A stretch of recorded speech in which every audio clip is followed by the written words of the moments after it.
para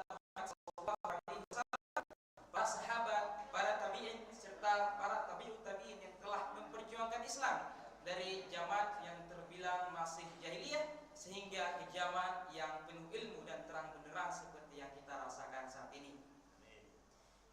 Jumpa lagi kita di kajian Masjid Al-Hidayah ini yang alhamdulillah dalam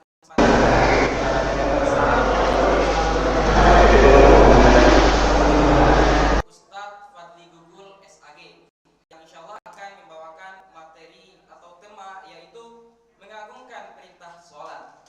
Masya Allah. Baik, langsung saja kita kepada Ustadznya untuk mempersingkat waktu.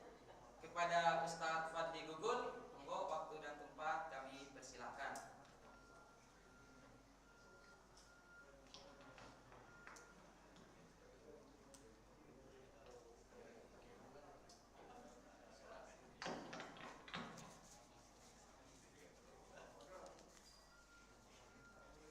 Bismillahirrahmanirrahim. Assalamualaikum warahmatullahi wabarakatuh.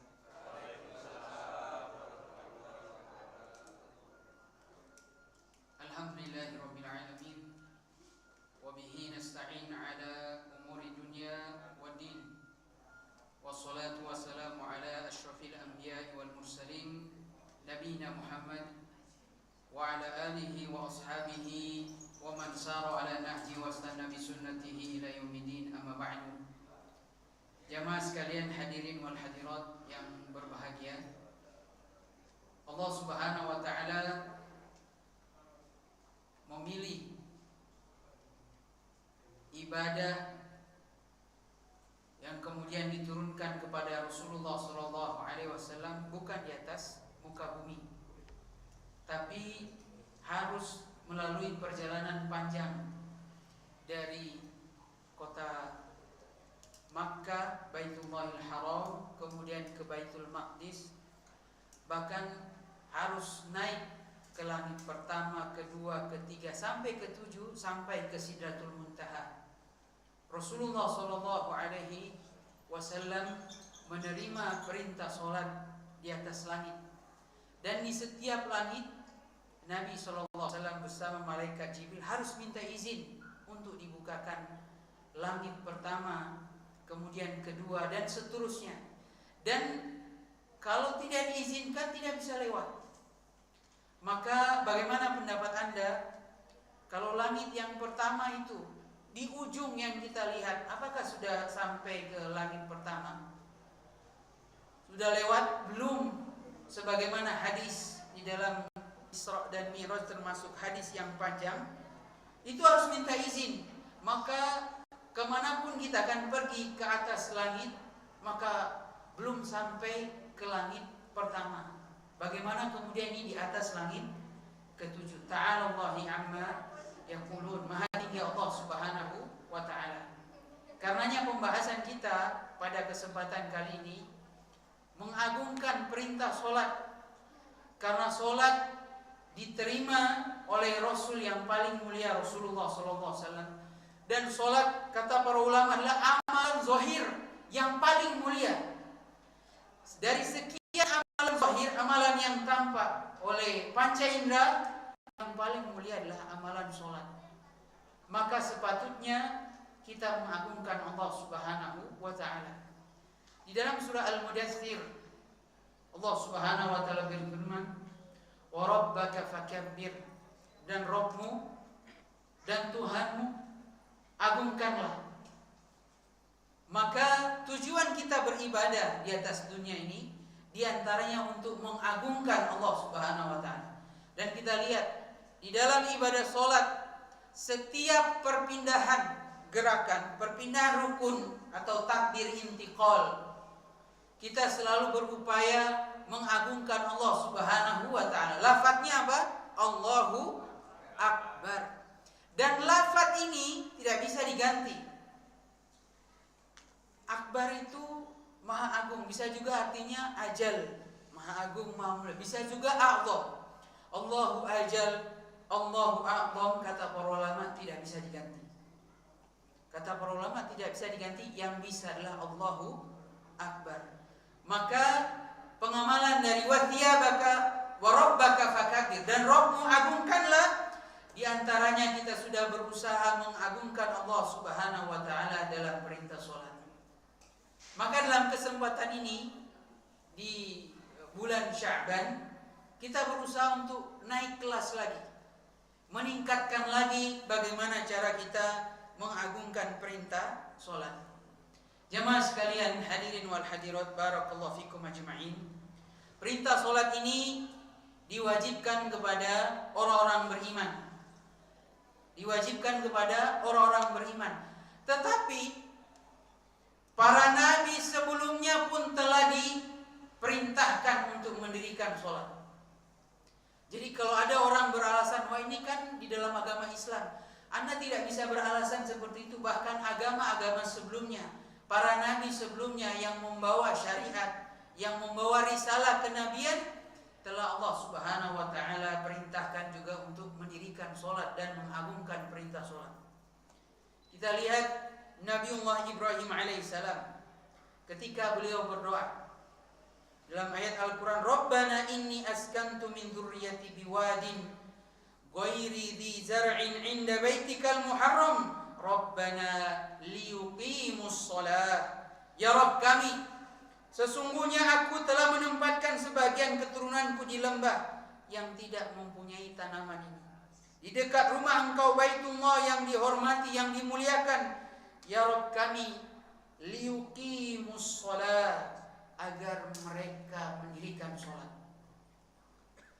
Faj'al af'idatan minan nas tahwi ilaihi, maka jadikanlah hati-hati semua manusia untuk condong kepada Baitullahil Haram.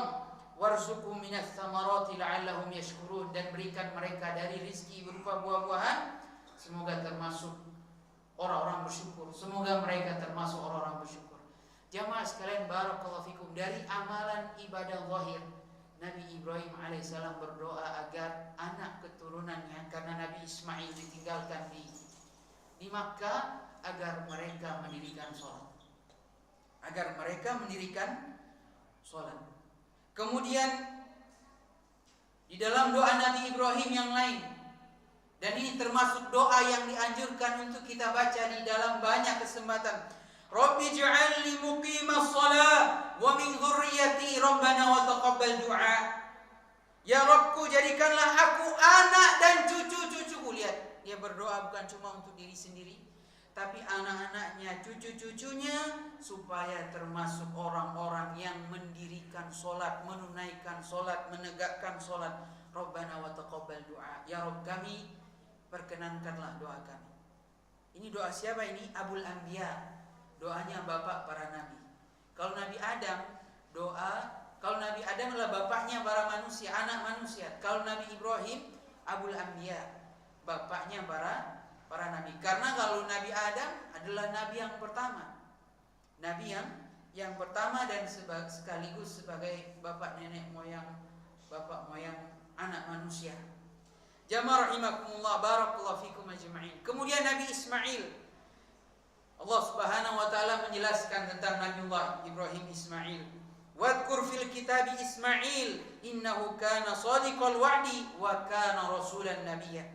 Dan ceritakanlah wahai Muhammad kisah Ismail kepada siapa? Quraisy, orang-orang Quraisy. Innahu kana shadiqal wa'di wa kana rasulan nabiyya. Sesungguhnya ia adalah seorang yang benar janjinya, dan dia adalah seorang nabi dan seorang rasul. Wa kana ya'muru ahlahu bis shalah, dan Ismail menyuruh keluarganya untuk menunaikan sholat.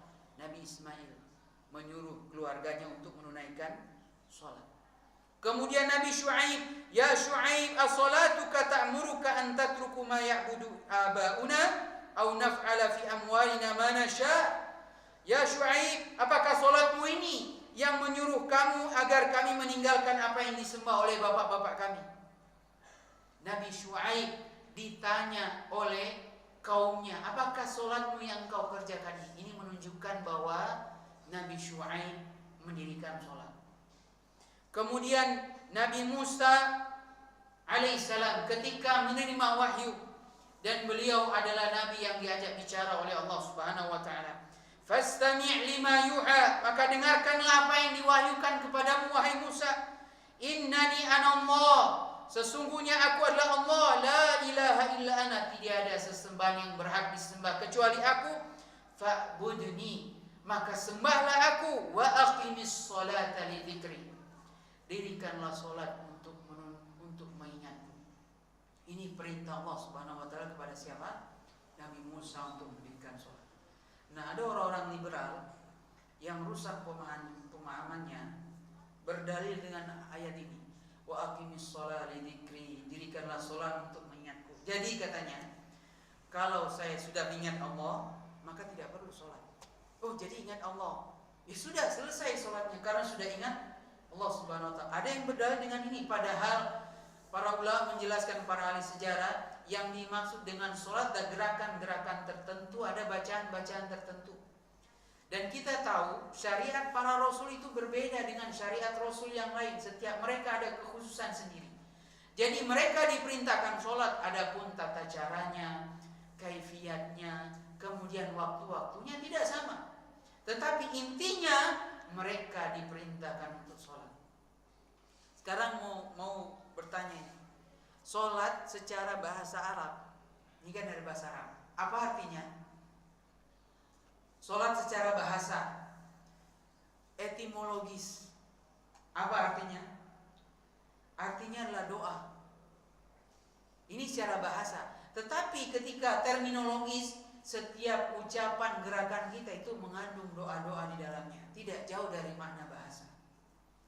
Oleh karenanya orang kata, kalau saya mengingat Allah, berarti saya sudah sholat. Lalu di mana doanya? Anda berdoa seperti apa? Cuma mengingat, oh saya ingat Allah, oh ini sudah waktu sholat, ingat Allah, sudah selesai. Tidak mungkin.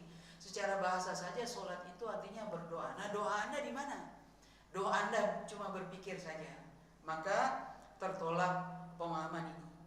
Jamaah rahimakumullah, barakallahu fikum ajma'in. Nah, kita kembali ke peristiwa Mi'raj. Kalau Isra itu artinya perjalanan di malam hari.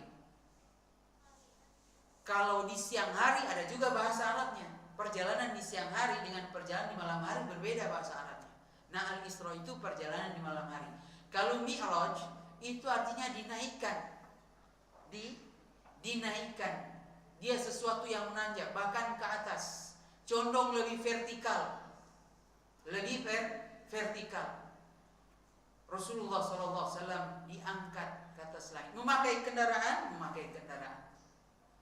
Disebutkan di dalam beberapa hadis, itu tidak lebih besar dari kuda dan tidak lebih kecil dari bigol. Jadi semisal dengan bigol dan dia bersayap. Setiap pandangan, setiap dia melangkah maka langkahnya sejauh mata memandang. Nah, orang-orang menyamakan dengan Pegasus. Justru kisah itu mengambil apa? Mengambil kisah dari kisah dalam Islam, dalam hadis-hadis Nabi Shallallahu Alaihi Wasallam. Jadi kisah-kisah atau film atau video tentang huru hara hari kiamat, orang-orang yang buat film itu terinspirasi dari Islam. Karena cuma Islam yang paling lengkap, walaupun kita tidak tahu kapan hari kiamat, yang menceritakan peristiwa menjelang hari kiamat sampai lengkap.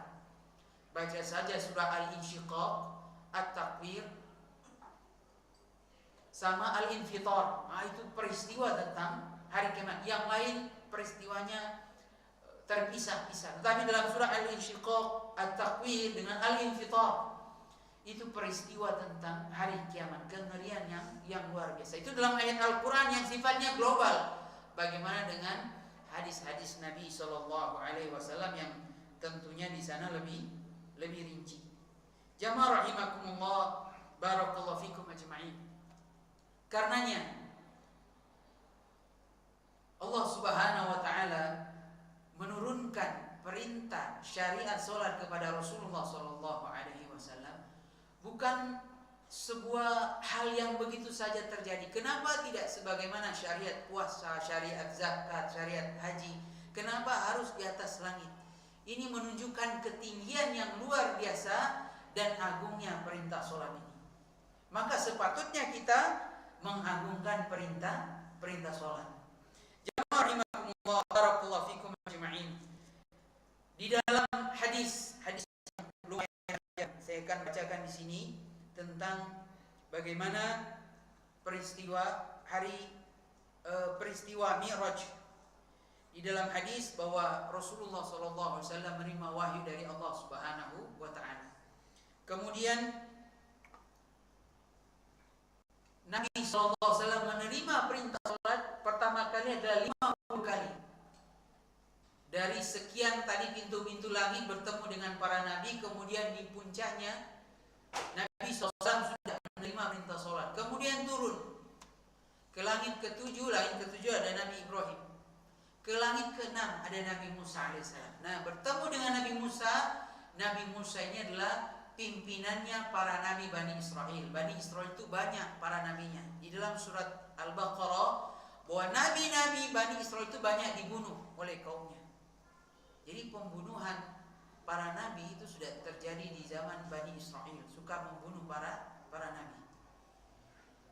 Nah, Nabi Musa alaihissalam mengatakan, minta kepada Allah, kaummu tidak akan mampu. Saya telah melalui kaumku dan Bani Israel terkenal kuat-kuat. Lihat saja pembangunan piramida dan seterusnya, Sphinx dan seterusnya terjadi di zaman Bani Israel. Kemudian kata Nabi Musa, pergi minta kepada Allah agar diturunkan lagi. Kemudian dari 50, 45, 40. Jadi bukan kisahnya itu dari 50, 49, kemudian 48. Tidak, tapi kelibatan berkurang 5, 50, 45, 40. Kemudian sampai turun 5. Turun 5 Nabi SAW juga lewat. Ini diantara para nabi itu saling menasihati. Nabi Musa mengatakan, minta kepada Allah untuk diturunkan, sesungguhnya kaummu enggak mampu. Saya sudah coba, kaumku kurang dari 5 dan mereka membangkang. Jadi Bani Israel itu sholatnya itu kurang dari 5 waktu dan mereka banyak membangkang. Tapi kata Nabi SAW, saya sudah malu meminta keringanan kepada Allah Subhanahu wa taala. Dan Allah dengan rahmatnya yang maha luas, itu adalah 5 rakaat dan setiap 5 waktu dan setiap waktu dilipatkan jadi 10. Jadi berapa? 50 dan sebanding dengan awal perintah sholat tadi. Jadi sama, perintah sholat yang 50 waktu jadi sebanding yang 5 waktu dikali 10. Jadi 5 waktu sama pahalanya dengan seolah-olah 50 kali sholat. Dan itulah rahmat dari Allah Subhanahu wa taala. Dan ini mengindikasikan bahwa di zaman Bani Israel kaumnya saja nggak mampu 5 waktu. Tapi Rasulullah SAW malu untuk meminta keringanan kepada Allah Subhanahu wa taala. Akhirnya menjadi syariat. Mau nggak mau. Orang yang beralasan sekarang, saya nggak mampu sholat 5 waktu, cuma 3 waktu, 2 waktu. Ada yang cuma sholat maghrib misalkan 1 waktu. Ada yang cuma hari Jumat sepekan sekali, dan ada yang hari raya. Hari raya Idul Fitri dan hari raya Idul Adha. Padahal jumhur ulama mengatakan, mayoritas ulama, hari raya Idul Fitri, Idul Adha hukumnya itu sunnah muakkadah, tidak sampai wajib. Tapi orang beragama sudah wajib sholat 5 waktu, yang itu wajibnya adalah wajib yang paling wajib. Jadi jamaah sekalian, kalau mau mengukur tingkat kewajiban haji, zakat, puasa dengan sholat, mana yang lebih diwajibkan? Sama-sama wajib. Tapi keadaan derajatnya tetap sholat yang paling wajib. Makanya dia amalan zahir yang paling mulia. Oleh karenanya pahalanya yang luar biasa, meninggalkannya juga dosanya luar biasa. Jadi sebanding. Jadi berusaha jangan sampai meninggalkan sholat. Yang sudah tahu hukumnya, jangan sampai meninggalkan sholat. Dan ada jamaah sekalian masih memakai KTP Islam tapi tidak pernah sholat sama sekali. Ini pernah kejadian di kampung di Sulawesi Utara. Kaget, saya masih kecil, sekitar umur SMP. Tahun 2002-2003. Ada orang ini nggak pernah datang ke masjid, tiba-tiba hari raya datang. Heboh jamaahnya. Nggak pernah kelihatan tiba-tiba datang. Sepatutnya tidak perlu dibicarakan, tapi akhirnya kaget. Karena belum pernah melihat ke masjid, tiba-tiba datang ke masjid hari raya. Hari raya. Jamaah sekalian barakallahu fikum ajma'in. Oleh karenanya, kritikan sebagai orang-orang liberal, Islam itu terlalu memperhatikan seremoni-seremoni. Jamaah sekalian, Anda boleh tidak sepakat dengan saya. Kita itu kadang-kadang suka perhatikan seremoni. Momentum ini, hari ini Isra Miraj, kemudian hari Nuzulul Quran, kemudian hari Maulid Nabi misalkan. Ini seremoni-seremoni, tapi ruhnya itu masih kurang sekali. Kalau tidak mau dikatakan sangat kurang. Isra dan Miraj kan syariat yang diturunkan, yang paling penting apa? Sholat. Ternyata kaum muslimin sangat sayang, kalaupun tidak mau pakai sensus berapa banyak yang sholat, masih lebih banyak yang tidak sholat daripada yang sholat.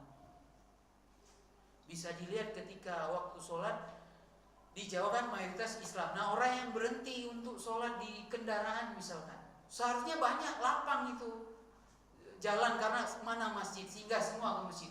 Ternyata masih ramai. Lihat waktu maghrib, ramai semua. Dan seterusnya dan seterusnya. Kemudian Nuzulul Quran misalkan, seremoni, tapi rohnya untuk Quran. Kita lebih dekat interaksi dengan Al-Quran, hukum-hukum yang di dalam Al-Quran kita berusaha mengamalkan dengan semaksimal mungkin, walaupun masih banyak kekurangan sana sini. Tapi kan bahasanya hanya seremoni. Ini kritikan dari orang-orang liberal, dan ada benarnya. Maka mari di forum ini, di majelis ini, barakallahu fikum ajma'in, bahwa kajian kita mengagungkan perintah sholat walaupun kita masih banyak kekurangan. Mudah-mudahan kajian ini bermakna dan menjadikan kita insan yang lebih baik, menjadikan kita insan yang berusaha menjaga perintah sholat. Bahkan ada orang yang mengumpulkan keutamaan perintah sholat. Dalam syariat itu ada keutamaan, ada ancaman, ada perintah dan seterusnya. Perintah sholat jelas, wa aqimus sholat wa atu zakat, banyak disandingkan dengan perintah zakat. Berulang-ulang menunjukkan, terus diingatkan, kalaupun perintahnya cuma datang sekali dalam Al-Quran, sholat tetap akan menjadi wajib. Hukum asal perintah kan wajib, satu kali saja. Tapi ternyata perintah dalam Al-Quran mendirikan sholat itu berulang-ulang. Apa maksudnya? Memang dia terus harus dilaksanakan, bahkan sampai meninggal dunia masih ada tata cara yang ada hubungannya dengan sholat jenazah. Kemudian datang menjelaskan keutamaan sholat begini dan seterusnya, menghapuskan kesalahan-kesalahan sebagaimana orang yang mandi di depan rumahnya ada sungai 5 kali, masih adakah kotoran, masih ada kesalahan? Kemudian sholat termasuk amalan yang mulia, amalan yang pertama kali dihisab di yaumul qiyamah sholatnya bagus, amalan yang lain akan ikut bagus. Keutamaan. Kemudian datang ancaman, wailul lil musholin, celakalah orang-orang yang melalaikan sholat. Orang yang suka menunda-nunda sholat sampai keluar waktunya, sampai tidak sholat.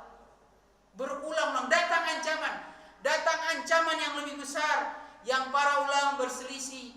Apakah orang yang sholat karena malas masih Islam atau tidak?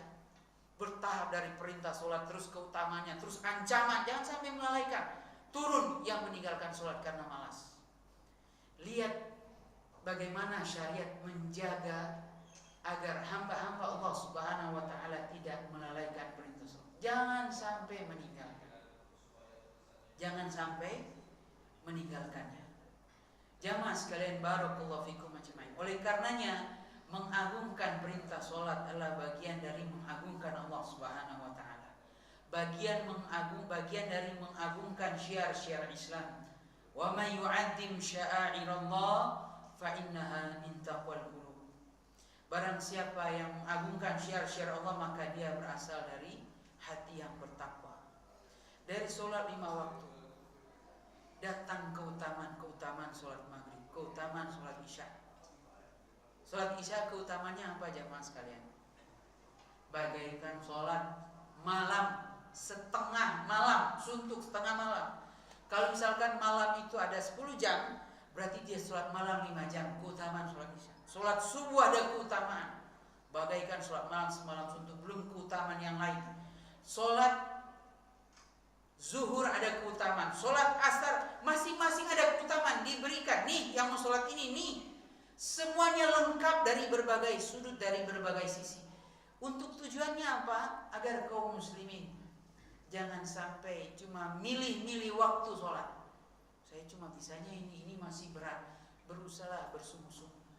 Maka syariat menutup celah orang ini meninggalkan. Nih keutamaannya ini, ancamannya ini, dan seterusnya dan seterusnya. Begitulah syariat berusaha membawa perintah sholat ini kepada kaum muslimin secara khusus, agar mereka betul-betul memperhatikannya. Bahkan jamaah sekalian, di awal perintah sholat bertahap dulu. Awal perintah sholat itu, para ulama menjelaskan bahwa dulu perintah sholat itu sholat umat-umat sebelumnya. Ada yang menjelaskan, tadi kita lihat Bani Israel, kan itu umat sebelumnya, mereka kurang dari 5 waktu. Ada yang mengatakan di siang hari 1 waktu, di malam hari 1 waktu. Ada yang mengatakan 3 kali di tengah hari. Tapi masih banyak yang membangkang. Masih banyak yang membangkang. Oleh karenanya syariat Islam pertama kali diwajibkan sholat adalah sholat malam. Sholat malam, terserah tak terbatas, mulai dari 2 rakaat minimal.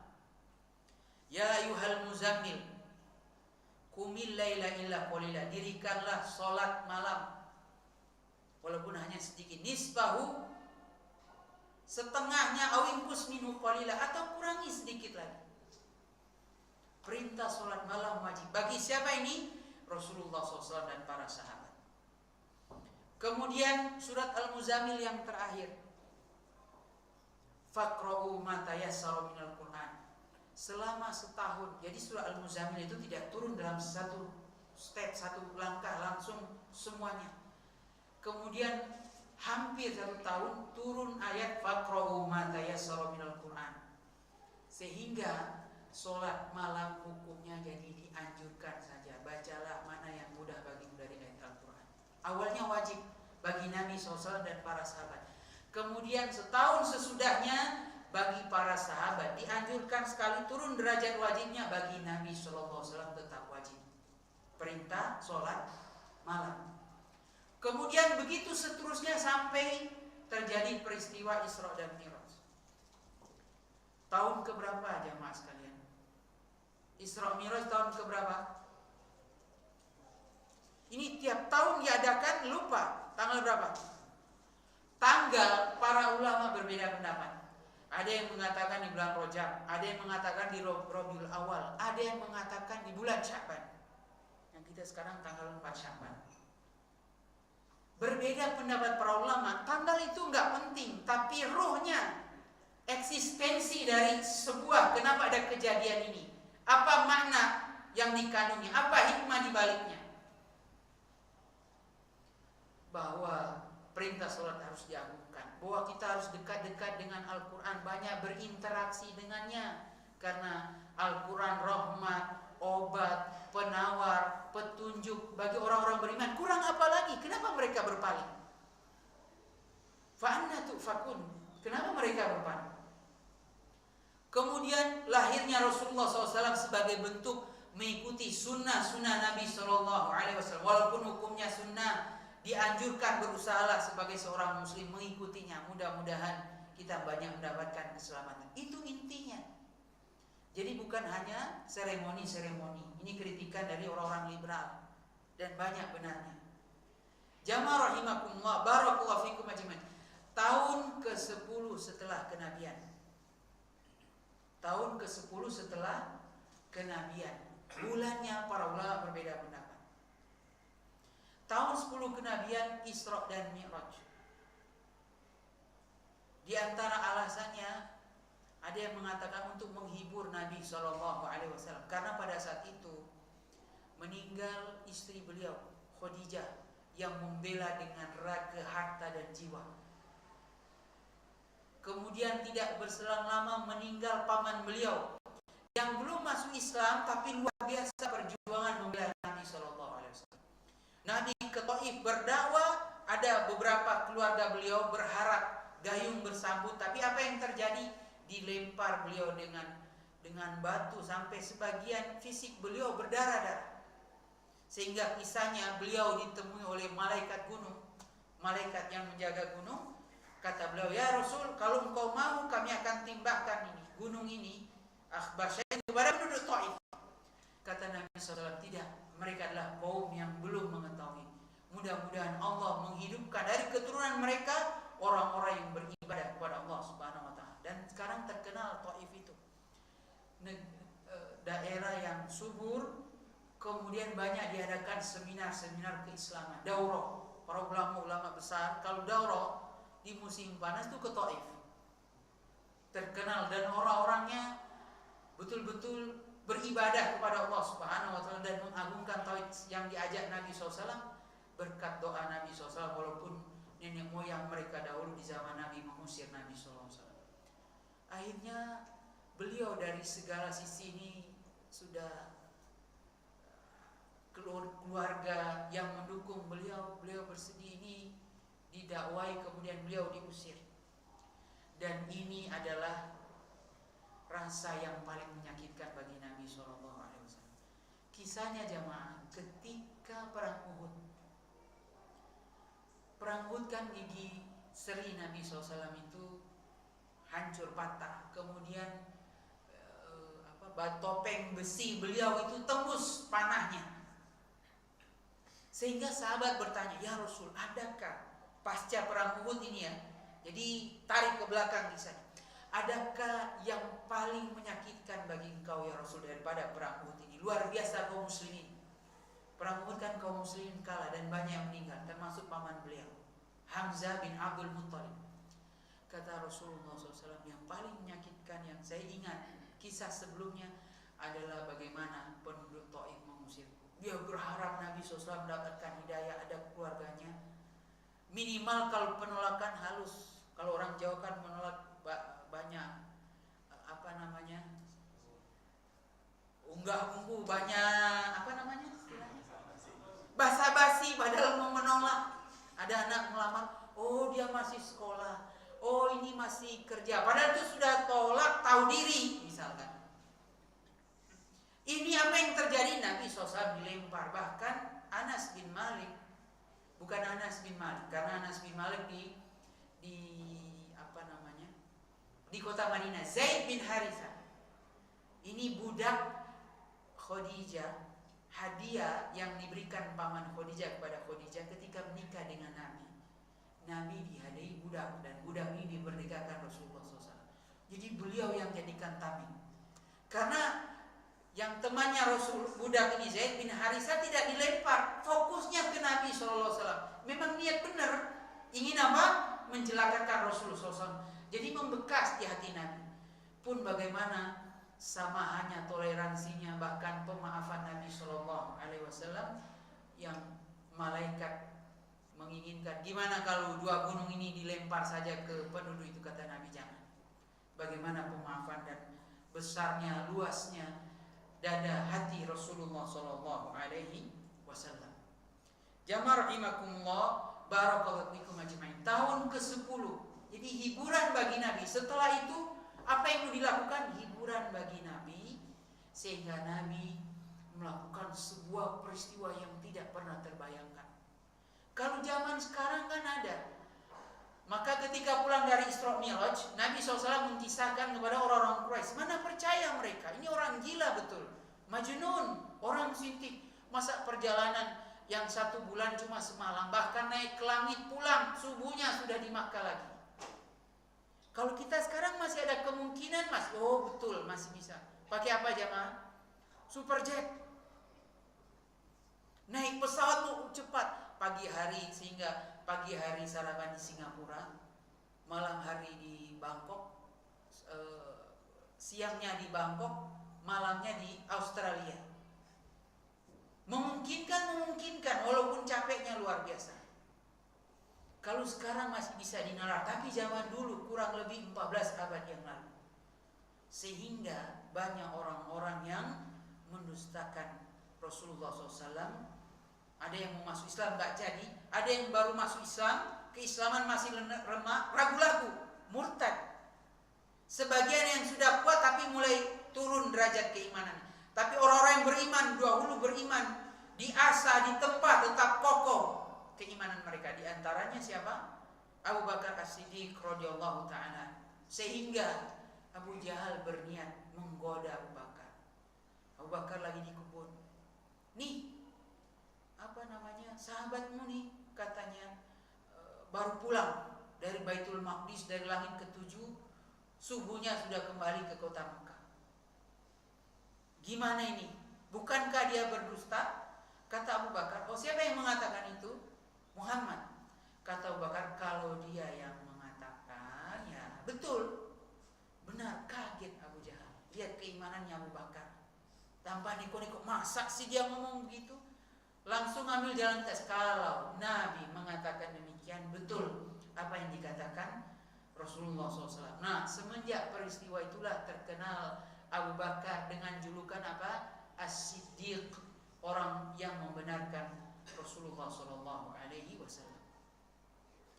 Jadi perjalanan yang panjang, kisahnya luar biasa. Bahkan Nabi SAW melihat penduduk surga dan keutamanya, dan melihat penduduk neraka dan keutamanya. Di antara yang beliau lihat adalah penduduk neraka, kebanyakannya adalah para wanita. Jadi ini di hadisnya Isra Mi'raj, kisahnya kisah Isra Mi'raj. Kemudian dilihat ada yang mulutnya digantung, dibalik semua. Ini peristiwanya banyak di kisah Isra Mi'raj. Ada yang berenang di darah, ketika sudah mau dekat di pinggiran dilempar lagi sehingga terpental lagi ke dalam kolam darah yang sangat dalam, yang sangat luas, dan seterusnya. Kisahnya ini banyak di peristiwa Isra dan Mi'raj. Jadi banyak peristiwa yang luar biasa tapi terjadi dalam semalam. Oleh karenanya, apakah ini maksud mukjizat Nabi SAW? Ya, mukjizat Nabi SAW, tapi bukan yang terbesar, bukan yang termulia sebagaimana Al-Quranul Karim. Jamaah sekalian, barakallahu fikum ajma'in. Ini tentang apa? Perintah sholat yang tadi 2 rakaat. Kemudian setelah tahun ke-10 Hijriah jadi 5 waktu. 5 waktunya masih berapa? 2 rakaat, 2 rakaat, 2 rakaat, 2 rakaat, kecuali maghrib 3 rakaat. Jadi awal perintah sholat itu bukan sebagaimana sekarang, Isya 4 rakaat, Zuhur, Asar 4 rakaat. Masih 2, kecuali maghrib 3.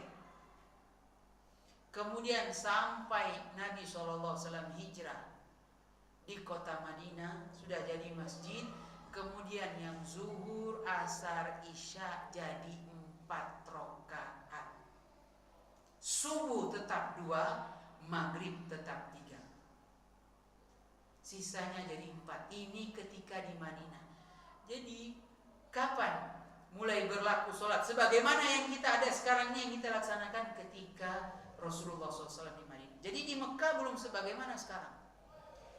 Maka kata Aisyah, ketika di Makkah sebagaimana ada sekarang, kemudian itu menjadi hukum sholat bagi orang yang mukim, orang yang tidak sedang bepergian.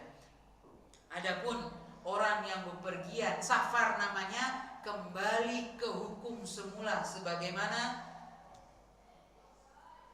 perintah sholat diterima. 2 kecuali apa? Maghrib 3 rakaat, yaitu yang 4 rakaat dikosor. Sehingga jamaah sekalian, para ulama ada yang mewajibkan kosor kalau dalam safar. Sebagian ulama yang lain, sebagian kecil, mayoritas ulama tidak sampai wajib, tapi dianjurkan sekali. Yang 4 jadi 2. Nah sekarang jamaah kalau safar milih yang 4 atau 2? 2 lah. Itu adalah keringanan dari Allah Subhanahu wa ta'ala. Keringanan dari Allah Subhanahu wa ta'ala. Jadi itu sejarahnya. Sejarah perintah sholat. Nah, sholat terus yang sholat malam yang awalnya wajib bagi Rasulullah SAW tetap wajib.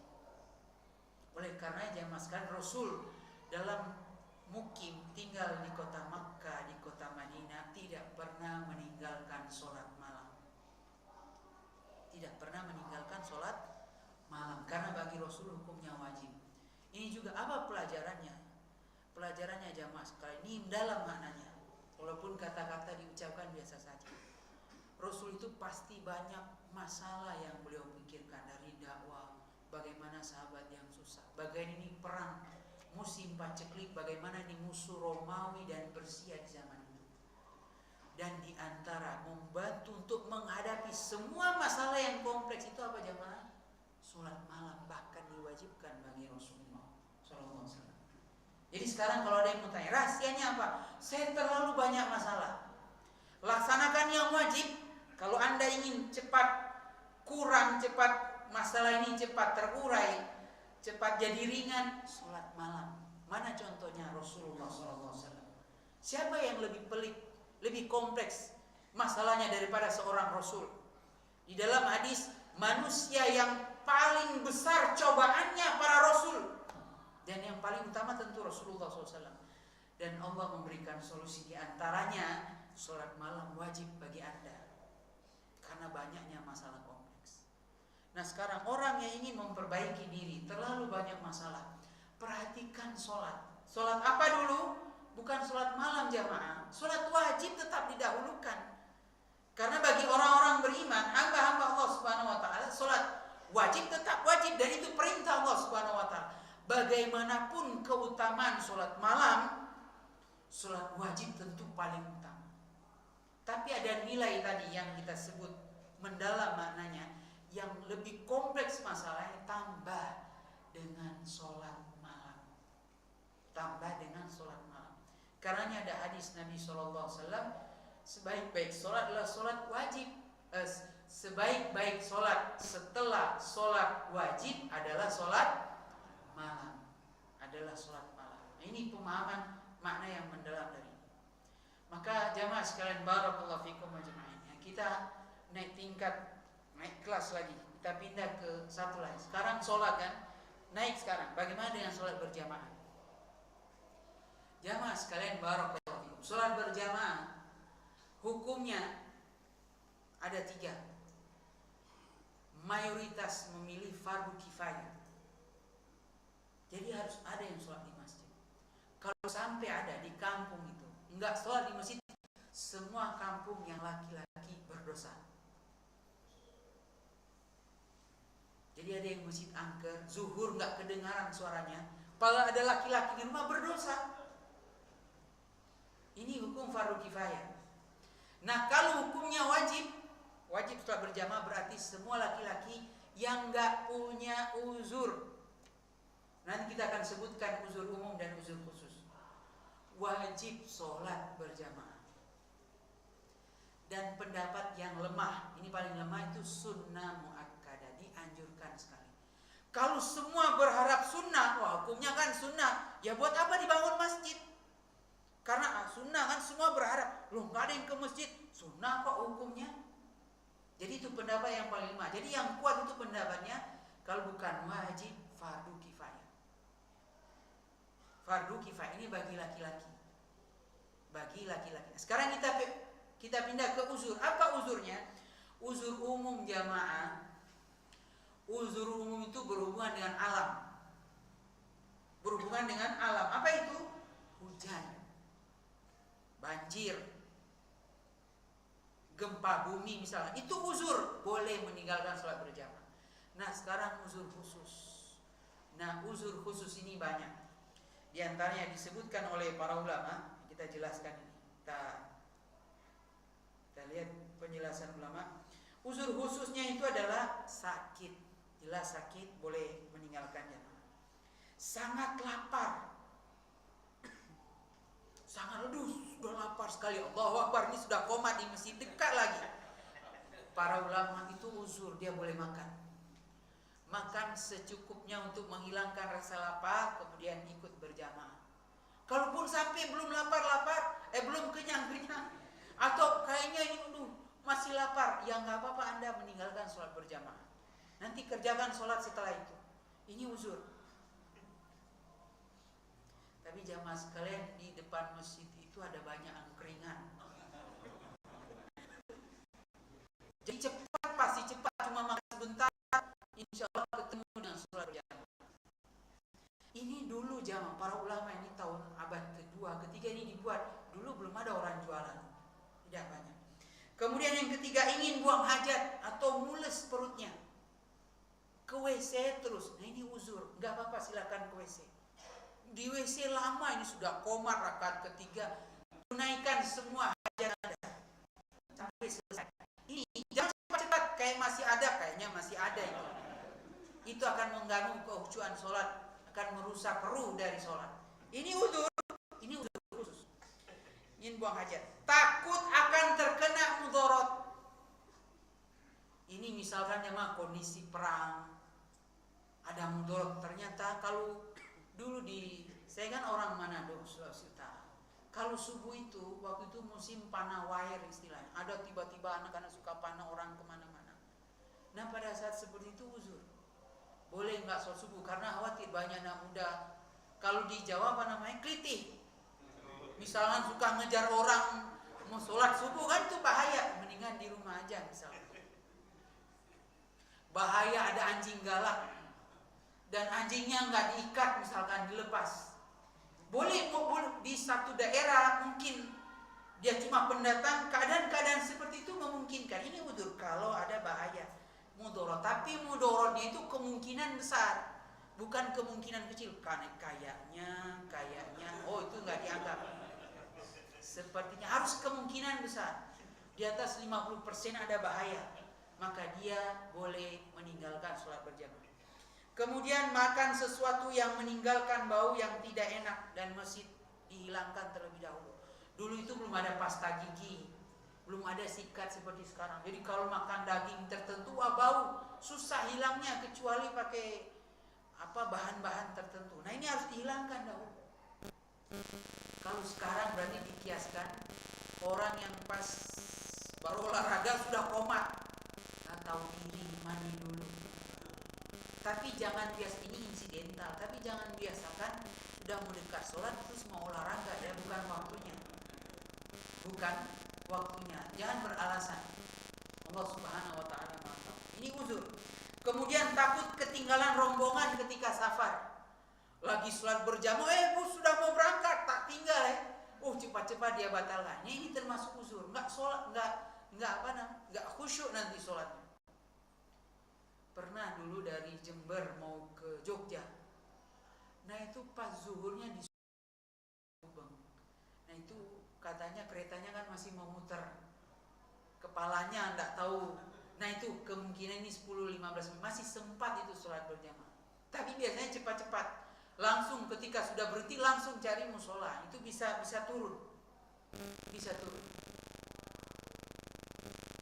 Ada video itu yang di Pakistan, kereta orang semua naik, sholatnya sudah nggak beres, Allah sama. Maka pada saat itu dibatalkan sholat berjamaah. Karena apa? Khawatir takut ketinggalan rombongan, dan ini termasuk uzur. Kemudian keadaan yang sangat mengantuk jamaah sekalian.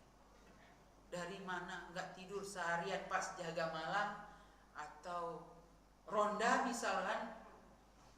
Ini sholat subuh luar biasa ngantuk, maka tidur sebentar atau dia menunda. Karena apa? Menunda untuk sholat berjamaah. Karena ada uzur. Ini kan tidak setiap saat, sewaktu-sewaktu.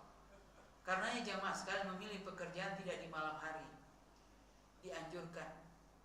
Usahakan diselang-seling. Ada shiftnya, jangan terus kerjanya malam hari terus. Allah Subhanahu Wa Taala menjadikan siang hari untuk mata pencaharian, malam hari untuk istirahat. Jadi jangan dibalik. Kalau sekali-sekali darurat ada shift malam mungkin masih dibolehkan, tapi jangan kebanyakannya kerjanya di malam hari. Kemudian menyelamatkan orang yang butuh untuk segera ditolong. Lagi koma Allahu Akbar, tolong, ada yang tenggelam, selamatkan dulu yang tenggelam. Ada yang sudah mau jatuh di lubang, nanti ketinggalan, susah cari tangga segala macam tali. Uzur baginya meninggalkan sholat berjamaah.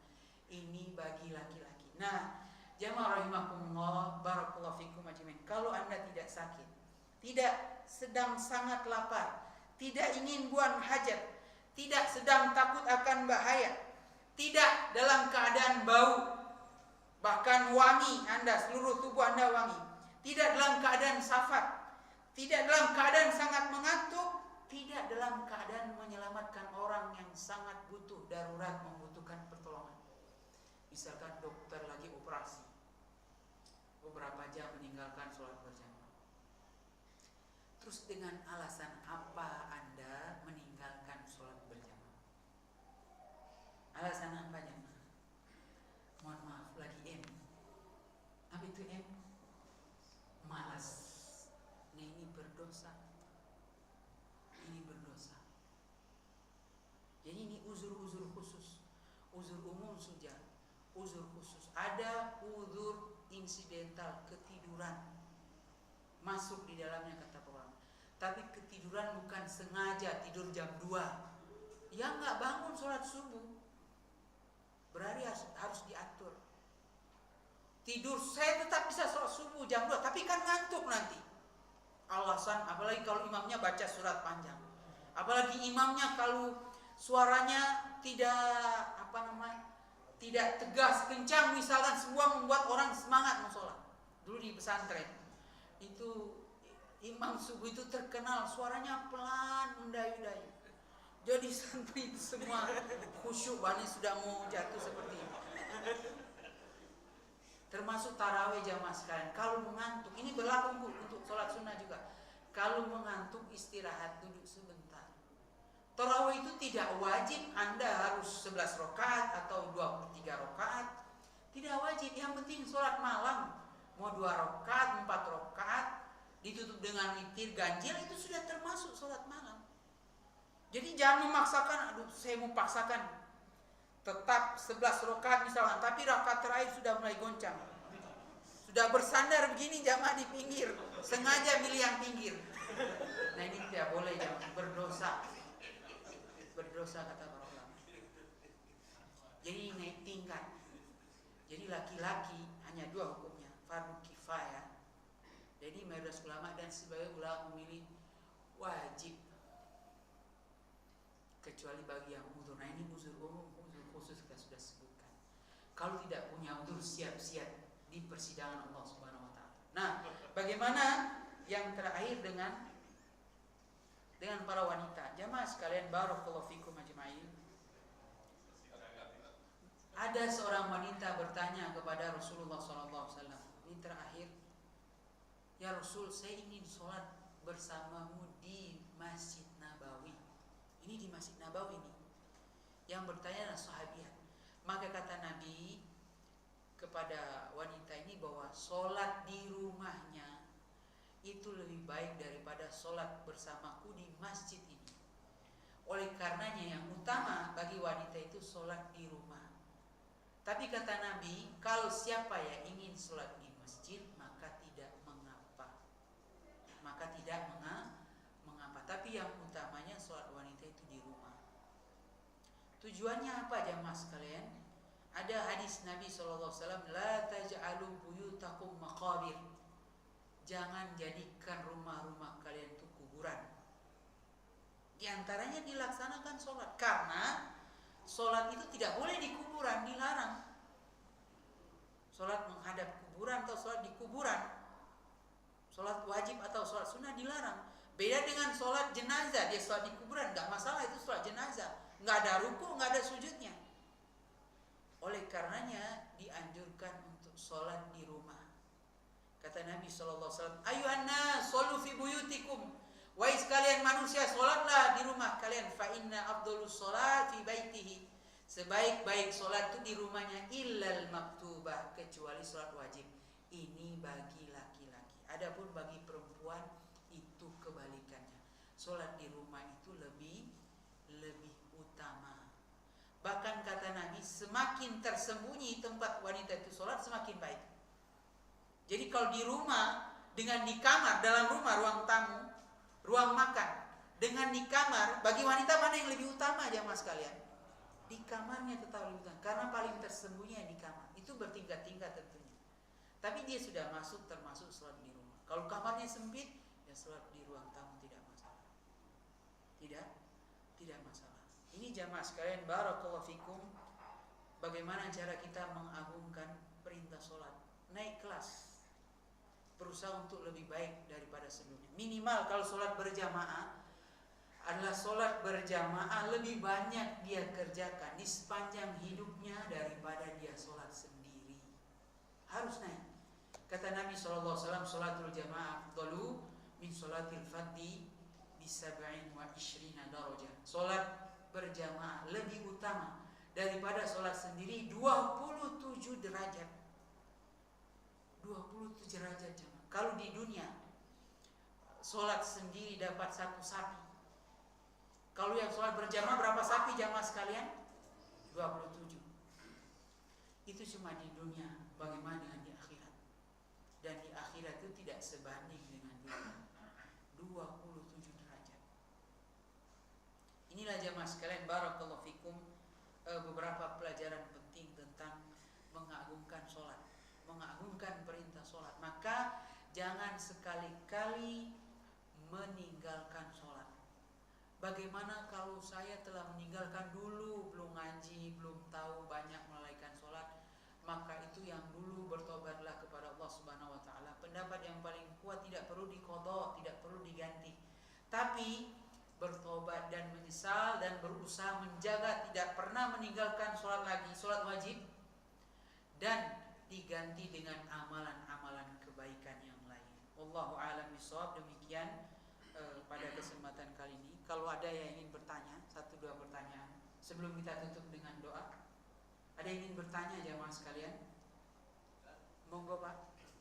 Jadi kalau dalam sholat ada bacaan sajdah sujud ya, itu disunatkan atau diambilkan saja? Itu kalau sholat. Kalau sekarang tadarus nih, tadarus ada bacaan sajdah. Sunatnya yang baca sajdah atau semua yang ikut tadarus? Baik, ini pertanyaan gimana dengan sujud tilawah? Sujud tilawah. Jamaah sekalian, sujud tilawah jumhur ulama mengatakan dianjurkan sekali. Jadi tidak sampai wajib. Jadi kalaupun tidak sujud tidak masalah. Tetapi jamaah sekalian, kalau sendiri yang baca dia tahu ini ayat sajadah, dia sujud, nah itu dianjurkan sekali. Bagaimana kalau dia mendengar bacaan dari orang lain? Ini orangnya hidup ya, berada di ini. Jadi kalau di radio itu nggak masuk. Jadi orangnya di dekat, misalkan, atau di sekelilingnya dan dia dengar. Nah dia boleh sujud tilawah kalau orang itu sujud tilawah, sehingga dia ikut. Dan ini menggabungkan dua pendapat para ulama. Sebagian ulama ya kalau dia mendengar dia yakin ya sujud tilawah. Tapi pendapat yang kuat, orang yang dianjurkan itu bagi diri sendiri yang baca. Kalau dia cuma mendengar, maka kalau dia lihat orang yang membaca sujud tilawah, maka dia sujud tilawah. Wallahu a'lam bishawab. Baik. Bagaimana jamaah kalau imam sujud tilawah tapi nggak takbir? Pernah kejadian. Biasanya kan takbir, Allahu Akbar, jamaah ikut. Tapi kalau imam tiba-tiba sujud tilawah tapi dia nggak takbir, nah jamaah bingung nih apa yang dilakukan? Ikut jamaah. Innama ju'ilal imam liutamma bihi, dijadikan imam untuk diikuti. Kemudian yang terakhir saya ingat, shaf pertama itu, nah ini keutamaan shaf pertama itu memiliki keutamaan yang mulia. Itu shaf yang didoakan para malaikat, kemudian kalau bisa diundi, saking orang berebut. Karena shaf pertama jangan semua berhak, kecuali anak-anak yang di bagian tengah, yaitu orang tua. Jadi semua berhak. Dan semua berlomba-lomba, tidak perlunya. Monggo. Tadi saya sholat isya, masih ada yang persilakan monggo. Satu, monggo. Padahal yang di belakang persis, monggo. Itu maju jamaah sekalian. Dalam perkara dunia, Anda boleh saling berbagi. Ini dianjurkan, bukan kebalikannya. Dalam perkara akhirat, berlomba-lomba dalam kebaikan. Jadi duluan.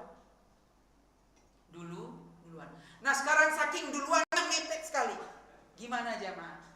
Maka ada kaidah, jangan sampai menzolimi orang, apalagi sedang beribadah. Maka yang waras ngalah. Maka dia undur diri, khawatir kaidahnya. Tapi kalau dua mau berlomba-lomba, siapa yang duluan? Barakallahu fikum majma'in. Tadi kan kalau sekarang di luar kan luar sana sini so pertama apa sama dengan kita di luar sana Masuk, kalau dia sholat Jumat masuk sampai di luar. nah kalau ini Sop pertama. harian Oh, harian ini di dalam, dahulukan di dalam. Kenapa? Karena sholat Jumat memang kita tahu melimpah, maka satu masjid disatukan. Tadi kalau sholat sholat fardu, nah kalau melimpah seperti sholat Jumat, oke, masuk di luar. Tapi kalau tidak melimpah, maka di dalam saja. Di dalam dulu, untuk keluar. Wallahu a'lam bishawab. Keluar yang terbatas. Karena ini terbatas kan, alhamdulillah. Jamaah sekalian barakallahu fikum, inilah yang bisa kami sampaikan pada kesempatan kali ini. Semoga Allah memberikan taufik kepada semuanya. Amin. Allahumma anfa'na bima 'allamtana wa 'allimna ma yanfa'una wa zidna 'ilma. Rabbana atina fid dunya hasanah wa fil akhirati hasanah wa qina 'adzabannar. Allahumma inna nas'aluka ilman nafi'an wa rizqan thayyiban wa 'amalan mutaqabbala. Allahumma inna na'udzubika min 'ilmin la yanfa' wa min qalbin la yakhsha wa min nafsin la tashba' wa min da'watin la yustajab laha. Terima kasih atas perhatiannya. Mohon maaf segala kekurangan. Wassallallahu wasallam ala nabiyina Muhammad wa akhiru da'wana anil hamdulillahi rabbil alamin. Saya kembalikan ke pengacara, pembawa acara. Baik, terima kasih Ustaz. Alhamdulillah, itulah tadi kajian yang Masya Allah sangat memotivasi sekali bagi kita untuk lebih menguatkan semangat kita lagi. Dengan berakhirnya kajian tadi, maka berakhirlah juga rangkaian acara kita pada kajian malam hari ini. Kami harapkan pada jamaah sekalian untuk datang lagi, hadir lagi pada kajian berikutnya, kajian bulanan Masjid Al-Jihad. Baik, kita tutup pertemuan kita hari ini dengan membaca